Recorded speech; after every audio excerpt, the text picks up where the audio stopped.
Welcome. This tutorial video will demonstrate the process to browse and select from among the variety of collaborative inquiry proposals put forward by facilitators. To begin, visit the West Hartford homepage and locate the Faculty and Staff portal located in the upper right-hand corner. From here, identify the Collaborative Inquiry site icon and select it to be redirected to the appropriate web page. You may choose to favorite this by selecting the star in the upper right-hand corner. This site houses a number of resources to support you through the process, but this tutorial will focus specifically on the 2015-16 Proposals tab, which provides you information on how to browse and select from among a list of proposals put forward by your peers. Please note to visit this site multiple times after September 2nd, as new proposals will show up on a fairly frequent basis based on individuals' own progress in putting together their ideas. We'll focus here on the sample proposal and identify the attributes that this selection site houses and how to get more information. First, every proposal listing identifies the broad category, which is either the content area or the instructional practice that the proposal will focus on.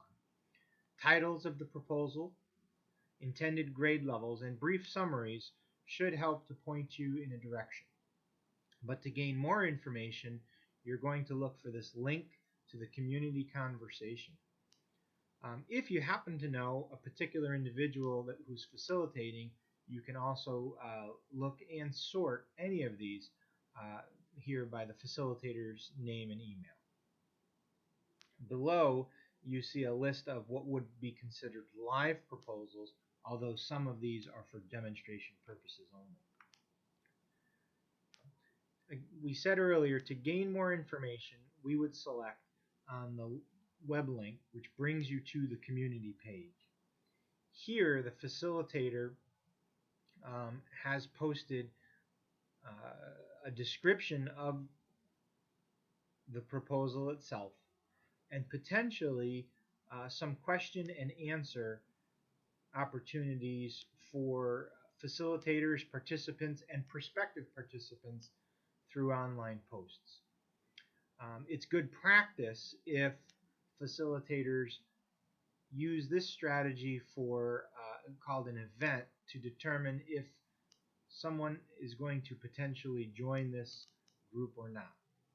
If at any time you're not sure if you want to join a community, but you want, that is to say a group, but you want to keep tabs and see what the ongoing conversation is, you can decide to join the community, which will keep you in touch with what's being discussed about a particular area of focus. You can see all the members, hover over them to determine who they are, which may cause you to potentially reach out to ask some questions. To go back, I simply go back to the tab on my toolbar, which brings me back to the site. Perhaps I'm interested in multiple things, so I can come to the broad categories and select sort, presuming there's a longer list that I needed to look through. When I identify something of interest, again, I go to the community page and take a look at the description of the proposal and any ideas that the facilitator may have posted. If I'm thinking about this group and I want to let the facilitator know, I can select a yes or a maybe. Again, this is not required.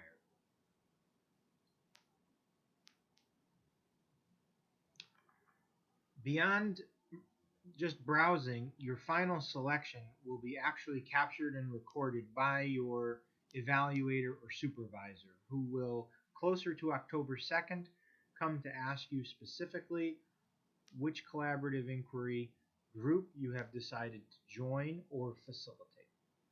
A later tutorial demonstrates for facilitators how to add items into this listing and how to create communities on the Google Community page. This tutorial simply intends to demonstrate for you how to browse across categories, sort by the various attributes of each listing, and get more information by selecting on the appropriate communities page. Should you have any additional questions, please do not hesitate to reach out to your principal or supervisor. Thank you.